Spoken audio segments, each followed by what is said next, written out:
하나님 말씀 봅니다. 예레미야 애가 3장 24절에서 26절까지 말씀입니다. 구약성경 1147페이지입니다. 예레미야 애가 3장 24절에서 26절까지 말씀, 구약성경 1147페이지에 있습니다. 찾으신 줄 알고 제가 봉독해 드립니다.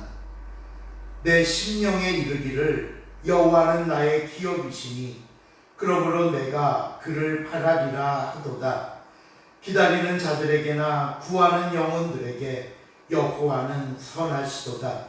사람이 여호와의 구원을 바라고 잠잠히 기다림이 좋도다. 아멘.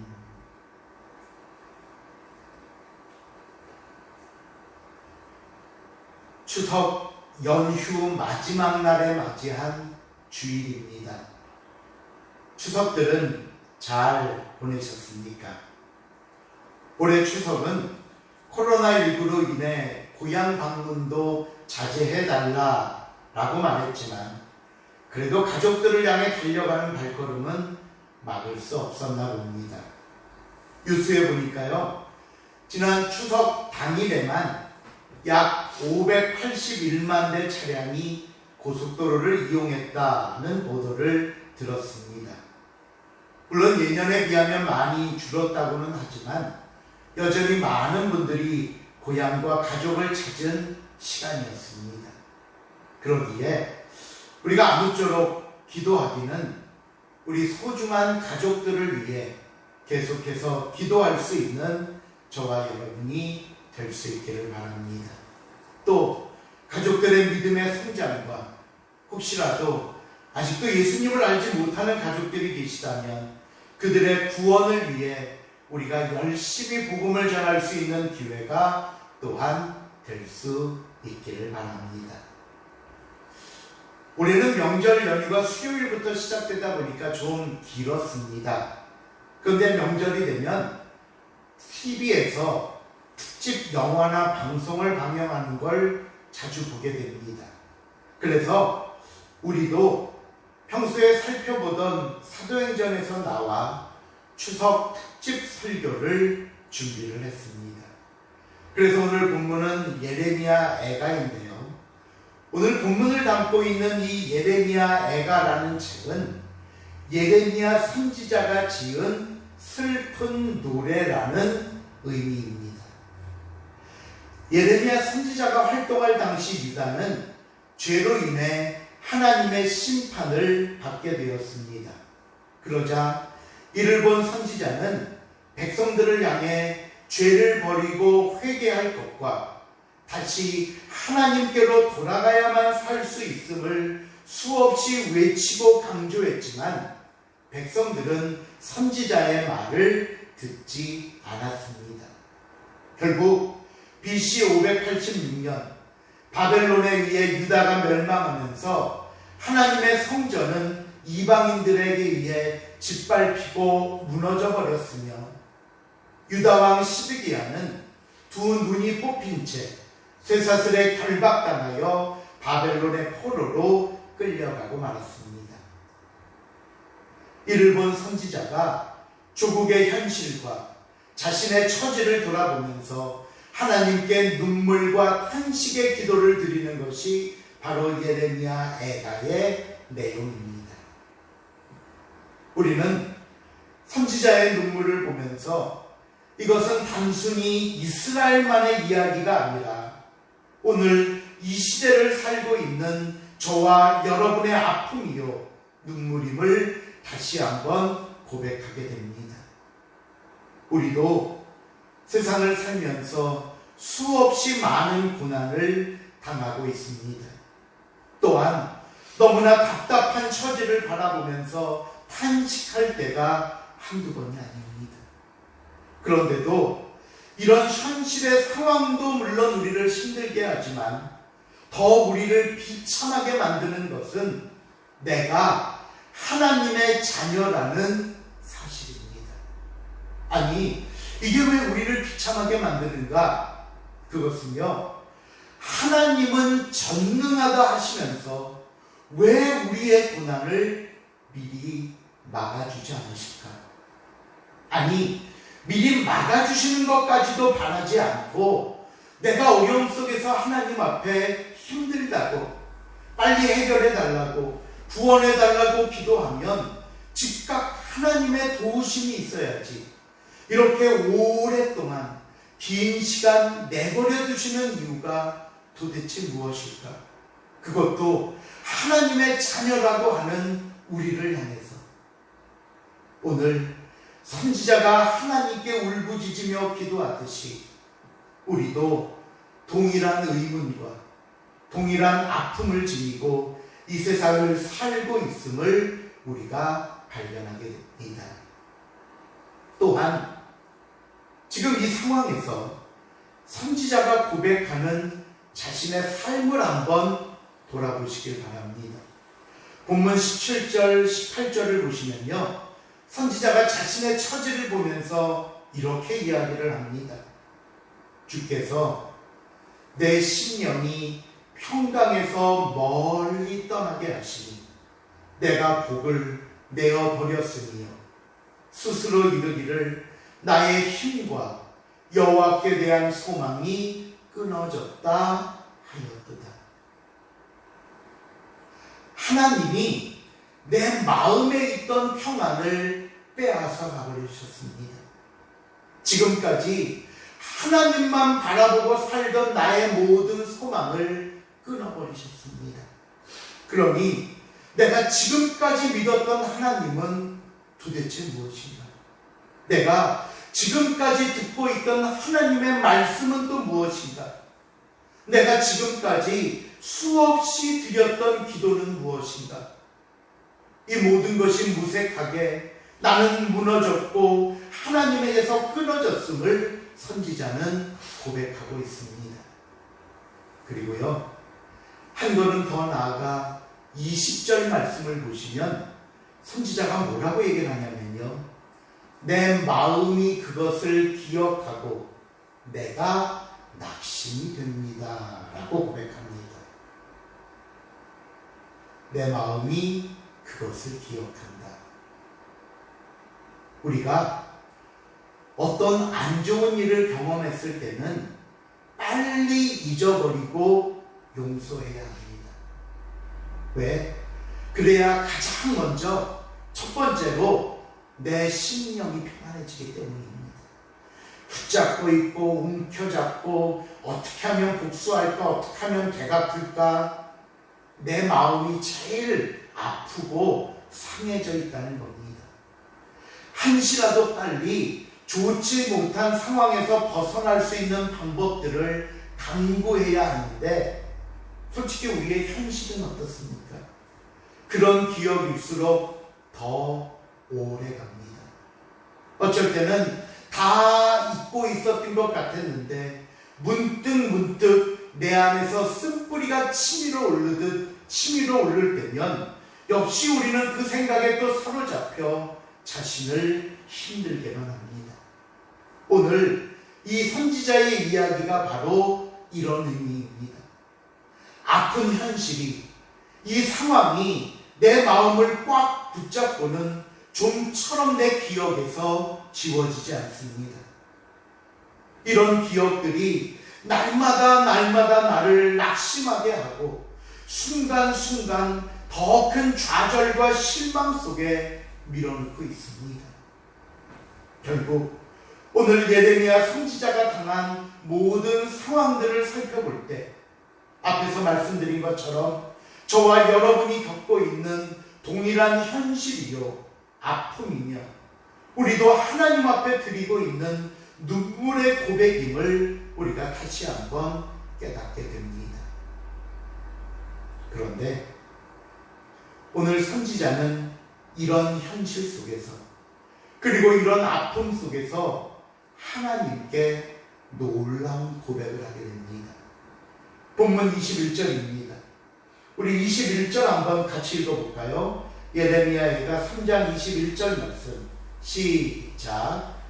이것을 내가 마음에 담아두었더니 그것이 오히려 나의 나의 소망이 되었사오니. 여러분 잘 보십시오. 그 21절 제일 앞에 나오는 이것은 무엇을 가리킬까요? 무엇을? 바로 우리가 앞에서 살펴본 아픈 현실, 상처, 눈물들을 가리키는 말입니다. 그런데 이것을 내 마음에 담아 두었더니 그것이 소망이 되었다고 말합니다. 분명히 앞에 20절에서는 그것을 기억할 때마다 낙심이 된다고 말했는데 왜 21절에 와서는 그것을 마음에 담아 두었더니 소망이 된다고 말하는 것일까요? 왜 이렇게 바뀐 것일까요? 여러분, 우리가 여기서 주목해야 할 것은 내 마음에 담아 두었다는 표현입니다. 담아 두었다. 이 말은요, 20절에 나오는 기억하고 있다는 말과는 전혀 다른 의미입니다.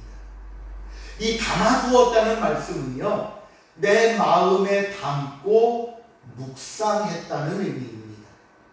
묵상했다. 지금 우리가 보고 있는 이 개역 개정 성경 말고 새롭게 번역되기 이전에 있었던 개역 한글 성경에서는요, 이 부분을 뭐라고 번역했냐 하면요, 중심에 회상한 즉이라고 번역을 했습니다. 단순히 기억하고 있으면서 내 마음에 붙잡고 있을 때는 그것이 쓴뿌리가 되어서 나에게 어떤 도움도 되지 못하고 항상 나를 실망케 하고 낙심케 했습니다. 아픔이었습니다. 걸림돌이었습니다.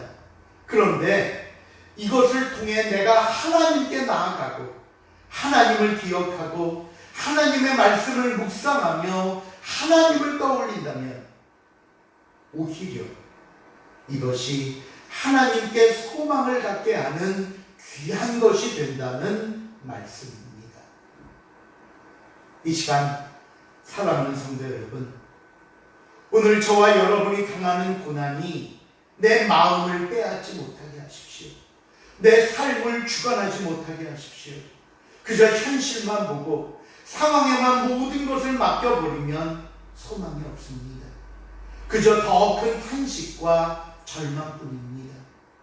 하지만 고난 중에서도 하나님을 기억하고 하나님께 모든 것을 맡기는 사람은 고난이 오히려 소망을 준다는 사실을 잊지 마시기를 바랍니다.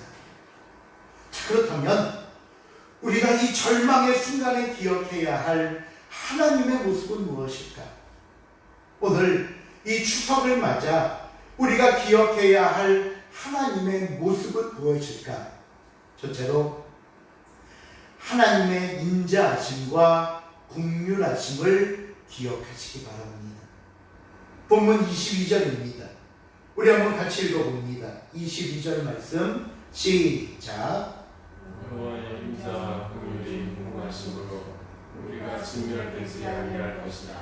여기 보시면요, 인자라는 말과 긍휼이라는 말이 나오는데 인자라는 말을 풀어보면 이런 뜻입니다. 그럼에도 불구하고 우리에게 베푸시는 사랑. 우리가 사랑받기에 마땅하고 그만한 어떤 행동이나 조건이 이유가 있어서가 아니라 그럼에도 불구하고 우리에게 베푸시는 사랑을 인자라고 말합니다. 또 긍휼이란 우리를 친근하게 여기시는 마음입니다. 그러나 여러분, 하나님의 사랑 속에서 반드시 기억해야 할 것이 있습니다. 하나님의 사랑은 우리의 죄마저 묵인하시는 사랑은 아닙니다. 죄를 지으면 때리십니다. 아프도록 치십니다.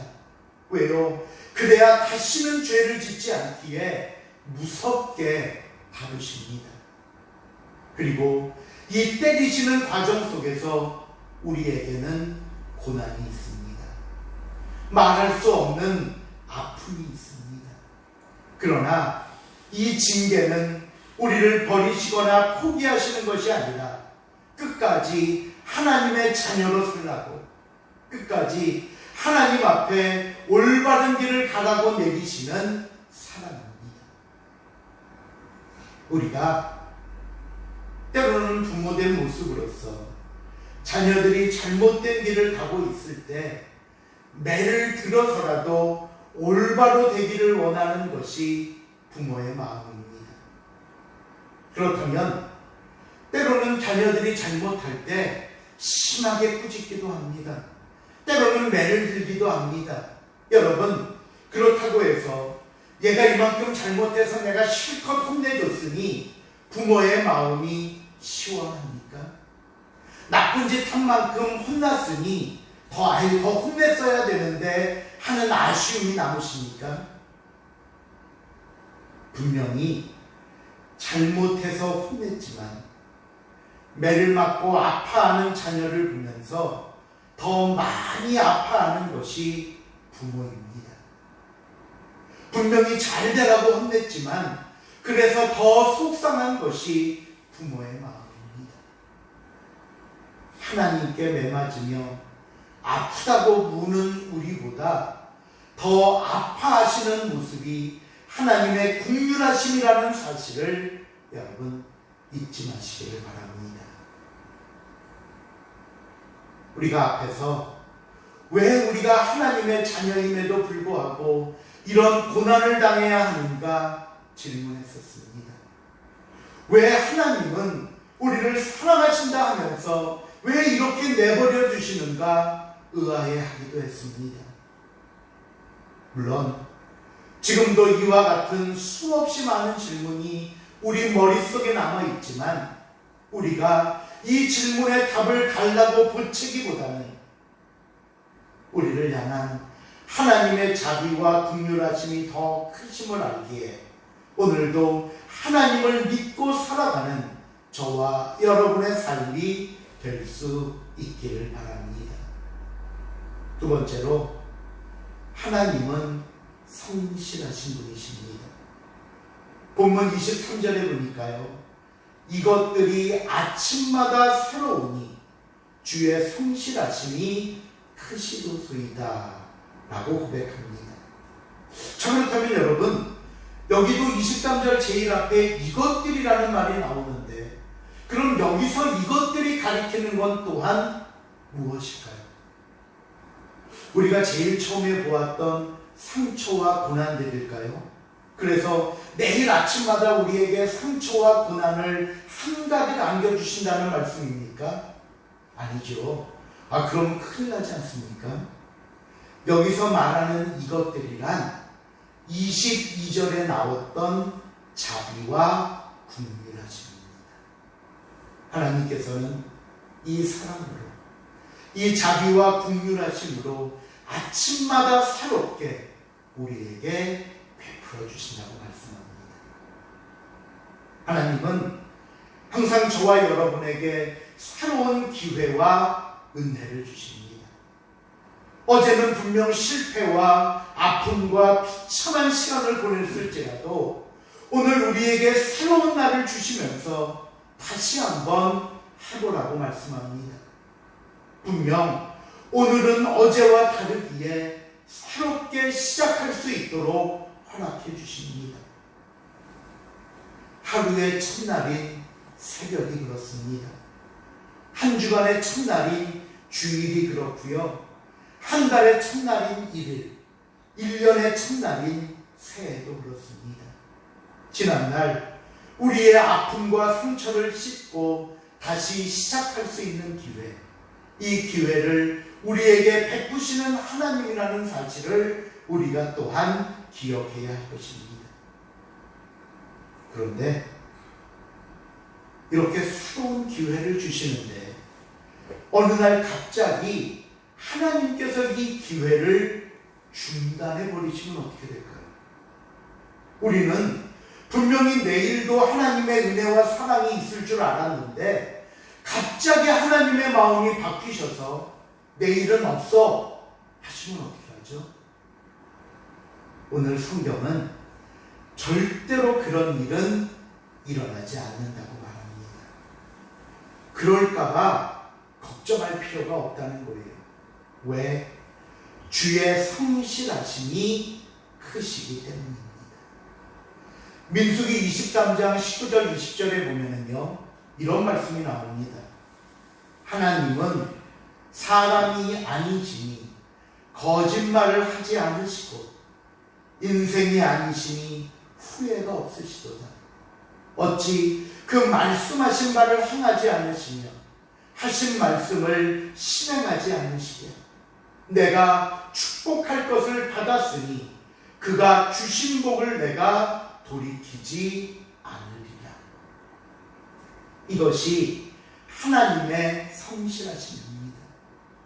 변덕이 없으시고 거짓이 없으시고 끝까지 우리를 책임지시며 약속을 지키시는 하나님. 그래서요, 이 성실하신 하나님께서 환난과 고통 중에 있는 우리에게 주시는 약속이 있습니다. 그 약속이 뭐냐면요, 저 본문 뒤에 있는 31절부터 33절까지 말씀입니다. 우리 한번 가서 읽어볼까요? 예레미야에가 3장 31절로 33절까지 말씀 같이 읽겠습니다. 시작. 이는 주께서 영원하도록 버리지 아니하실 것이며 그가 비록 근심하게 하시나 그의 풍부한 인자하심에 따라 긍휼히 여기실 것입니다. 주께서 인생으로 고생하게 하시며 근심하게 하시는 본심이 아니시로다. 예, 영원하도록 버리지 않으십니다. 그의 풍부한 인자하심을 따라 긍휼히 여기실 것입니다. 물론 오늘 우리의 삶은 고난과 아픔 속에 있다 할지라도 인생으로 고생하게 하시며 근심하게 하심이 하나님의 본심은 아니라고 말씀합니다. 여러분, 이 하나님의 마음을 기억하시기 바랍니다. 이 하나님의 말씀을 잊지 마시기를 바랍니다. 하나님은 언제나 저와 여러분에게 성실하신 분이십니다. 마지막 세 번째로 우리가 기억해야 할 하나님은 기업이 되신다는 말씀입니다. 기업. 본문 24절을 보시면요, 내 심령에 이르기를 여호와는 나의 기업이시니 그러므로 내가 그를 바라리라 하도다 라고 말씀합니다. 여기서 말하는 이 기업이라는 말의 의미는요, 목이라는 뜻입니다. 목, 내 분깃, 내가 차지할 분량을 말할 때 사용하는 것이 기업입니다. 그런데 오늘 본문을 보시면 누가 나의 기업이라고 하십니까? 하나님이 나의 기업이십니다. 이 말은 하나님께서 내 삶의 전부가 되신다는 겁니다. 전부가 되신다. 여러분, 하나님이 나의 기업이심을 믿으십니까? 내 모든 삶이 하나님 안에 있음을, 그리고 저와 여러분 안에 하나님이 계심을 믿으십니까? 그렇다면, 믿으신다면 무엇을 두려워하십니까? 비록 순간 힘들고 어렵다고 마치 내 인생이 끝장이라도 난 것처럼, 더 이상 어떤 소망도 없는 것처럼 왜 그렇게 낙심하고 절망하며 포기하는 인생을 살려고 하십니까? 여러분, 하나님이 기업이신데, 그 하나님의 성실하심이 크신데, 우리를 향한 하나님의 자비와 긍휼하심이 무궁하신데 왜 세상에만 붙잡혀서 마치 우리가 하나님의 자녀가 아닌 것처럼 살아가고 있느냐는 겁니다. 비록 오늘 우리의 현실이 어렵더라도, 비록 오늘도 우리 앞에 커다란 문제가 있고 그것이 우리의 몸과 마음을 짓누르며 단 한순간도 편안하게 살 수 없는 모습이라 하더라도 이것을 우리 마음에 담고 이것을 통해 하나님을 찾고 묵상하며 나갈 때 여러분, 하나님 앞에 소망이 된다는 사실을 잊지 마시기를 바랍니다. 그래서 우리는 기쁠 때나 슬플 때나 좋을 때나 나쁠 때나 언제 어디서나 오직 하나님만 바라보며 사는 것입니다. 오늘 본문 마지막 25절, 26절 말씀은요, 우리가 고난 중에 하나님을 품고 소망을 삼을 때 그것이 어떻게 열매가 되어 우리에게 다시 돌아오는지를 설명하는 말씀입니다. 우리 한번 같이 또 읽어보겠습니다. 25절, 26절 말씀 시작. 기다리는 자들에게나 구하는 영혼들에게 여호와는 선하시도다. 사람이 여호와의 구원을 바라고 잠잠히 기다림이 좋도다. 죽겠다고 말씀하지 마시고 그 입을 통해 하나님을 찾고 기도하십시오. 세상 사람들의 말에 기죽지 마시고 하나님의 말씀 속에서 위로와 힘을 얻으십시오. 비록 어제까지는 실패와 낙심의 삶이었다 하더라도 오늘 새로운 날과 함께 새로운 은혜와 기회를 주시는 하나님을 의지해 보십시오. 오늘 성경은 우리에게 분명히 말합니다. 소망 가운데 기다리는 자들에게 하나님은 선하시도다. 하나님의 구원을 바라며 잠잠히 기다릴 때 우리에게 좋은 것으로 채워주실 것입니다. 이것이 오늘 저와 여러분에게 주시는 축복이자 약속의 말씀입니다. 말씀을 맺습니다. 고난과 아픔이 우리를 힘들게 하지만 그것을 내 마음에 담고 하나님께 기도하며 나아갔더니 그것이 오히려 우리의 소망이 되었습니다. 오늘 저와 여러분의 삶이 하나님의 인자하심과 긍휼하심 속에 펼쳐지는 은혜와 축복이라는 사실을 다시 한번 깨닫고 그러기에 아니 그럴수록 더욱 하나님을 기억하고 더욱 하나님을 향한 우리의 소망을 붙잡고 다시 한번 일어나 힘차게 나가는 저와 여러분의 삶이 될 수 있기를 주님의 이름으로 부탁을 드립니다. 기도하시겠습니다.